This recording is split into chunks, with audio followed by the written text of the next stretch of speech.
All right, well, thanks for asking that. That actually is my background. Having spent 35 years in high-tech business development, economic development environment, I've actually had quite a bit of success worldwide in job creation and business attraction and business partnerships. So this is my sweet spot. First of all, I would meet with the management of the company. I would say, what attracted you to this area? What are your plans? What competitive situation is Camas or Vancouver or Clark County facing when it comes to bringing your business here? I would find out what their issues are, if they think it's too high, if they're going to go somewhere else. And then I would, after you find that out from the possible employer, then you talk to the other members that you're working with and the management team of Camas and find out, and the staff of Camas, and find out what you can do to make sure that they do bring their business to town.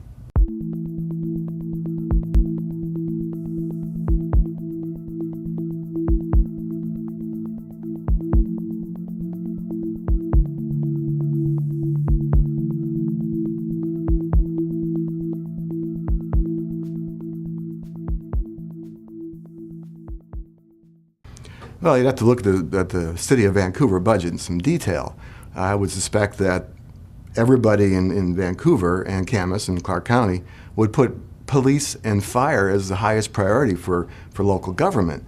So without looking at the budget, it's hard to say where you would cut. In general, throughout history, I've always been opposed to tax increases because I find there's a better way to do it. Tax increases end up hurting working families the most. So generally speaking, I would be against any kind of tax increase.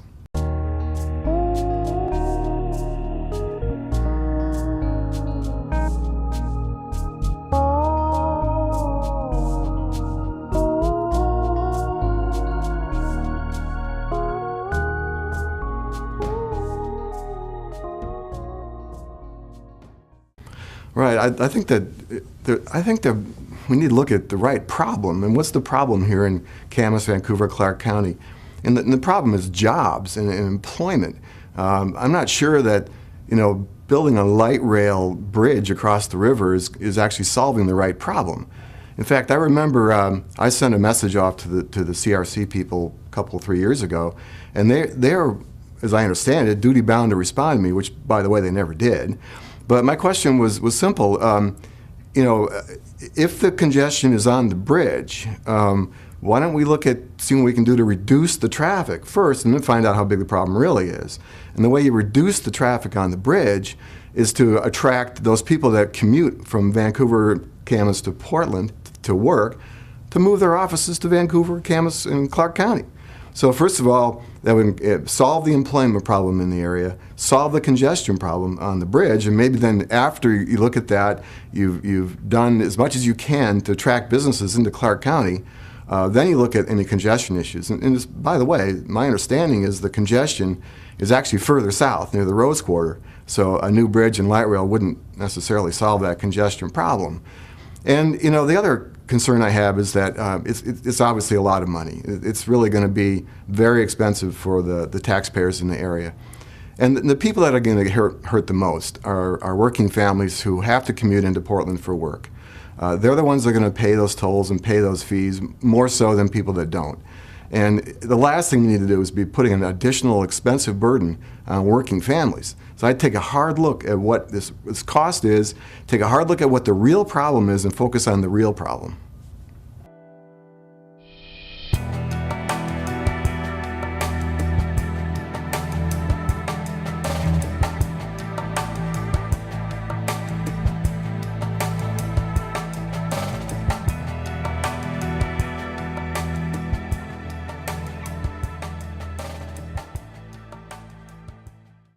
Right. Well, I think nobody wants to pollute. I mean, nobody's in favor of pollution. However, you just can't have an unsustainable business. You can't be losing that kind of money no matter what you're doing over time. So I would suspect there's got to be a better solution than that.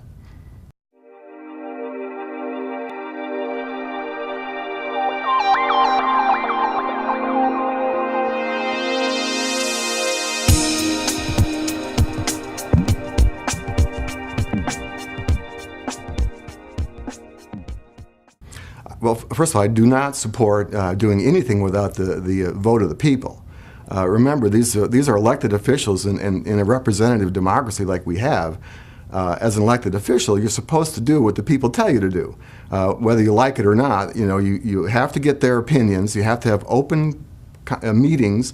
You have to allow everyone that wants to talk to speak in open and public, document everything, tell people what they're voting on specifically, make sure that they get their voice heard, have a vote. And if you don't like the outcome of the vote, then your job is to persuade people so that you convince them to your side, but not do something that they don't want to be done. In terms of light rail, I don't know that there's very many success stories around the country of it being a reasonably effective way to move a lot of people. It seems to me that it's a very expensive solution to a problem that we have to look at what the problem is. Is the problem the fact we don't have light rail, or is the problem that we need to move more people across the river? There's probably a lot more effective ways to do it than light rail. Now, mind you, I have nothing per se against light rail. I have things against money-losing operations and raising taxes on working families.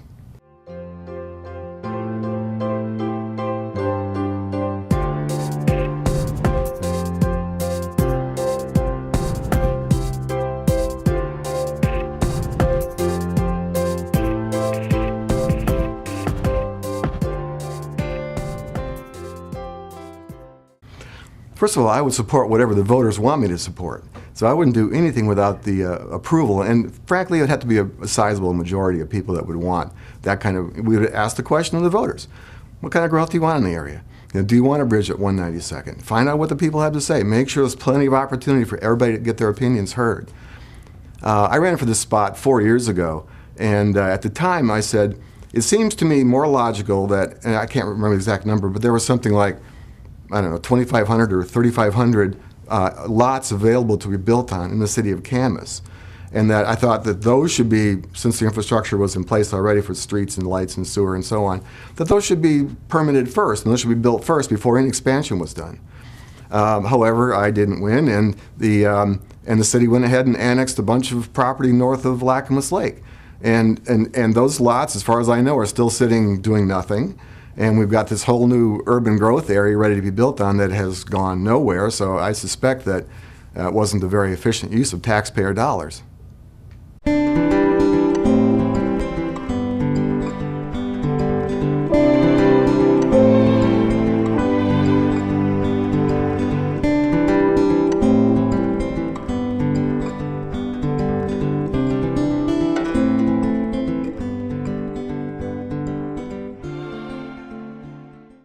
No, I think government, and like everybody else, should use most of their capital for operations and maintenance expense. And then any new project should be spoken to openly, publicly, with total accountability and transparency to the public, and say, we would like to do this project, but it's going to cost this. Do you want it or don't you want it? So the city governments and any government, or any government should not have huge amounts of capital in reserves, maybe small amounts for rainy days or any issues like that, but not huge amounts for capital projects. I think that should be something that is approved and voted on by the voters. And if it's approved, great. Then tell people what's going to cost them, and then go ahead and do it. But don't do it if they don't want to. In fact, that raises an interesting point. I understand that there's discussion going on again right now about a new community center in Camas. This community center would require a new taxing district. So we would be, I think that would be our 6th taxing district. And this again would be a tax on everybody. And my understanding is now they're talking about building this community center. I don't know, the last proposal was about $40 million. I assume this would be smaller than that. But anyway, its location is going to be, what I hear, is near where the Moose Lodge is right now, on Lake Road in Camas. Well, it's going to have an indoor pool. It's going to have an athletic center. I mean, all that stuff already exists about a mile and a half away, south of there, in the private sector. And I would have to, be against taxpayer dollars competing with private sector dollars. Private sector loses every time. You can't compete with taxpayer-funded initiatives. Just look at Vancouver. The Furstenberg Center is a great example. When that was built, 2 long-time athletic facilities went out of business, partly, maybe, or maybe mostly because of that Furstenberg Center. So they can't compete. Why should the government compete with the private sector?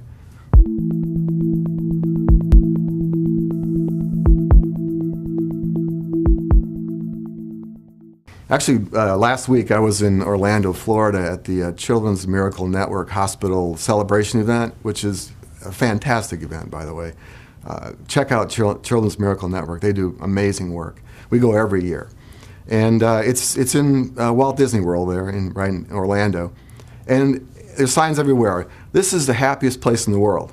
You know, and you think to yourself, you know, that could be true. Everybody's running around, they're smiling, they're laughing, kids are everywhere, they're having a great time. They're spending a fortune, but you know, they are having a good time. It's a really happy place. And I started to think, is Camas the happiest, even a happy place? Is it even in the top 10 as comparison? And I think, you know, everybody I've spoken to is pretty dour lately. They need to loosen up. They need to have some fun. And I had an idea, you know. Remember, I missed my calling as a stand-up comedian. But anyway, I think it'd be fabulous to have a comedy club right downtown Camas.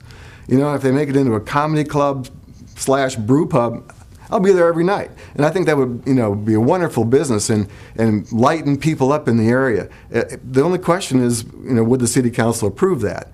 I don't know that they're very business friendly. So I'm worried about that. And that's one of the reasons I'm running, to revitalize downtown Camas, to attract businesses, which is my professional background, help grow the economy, and then have a little fun.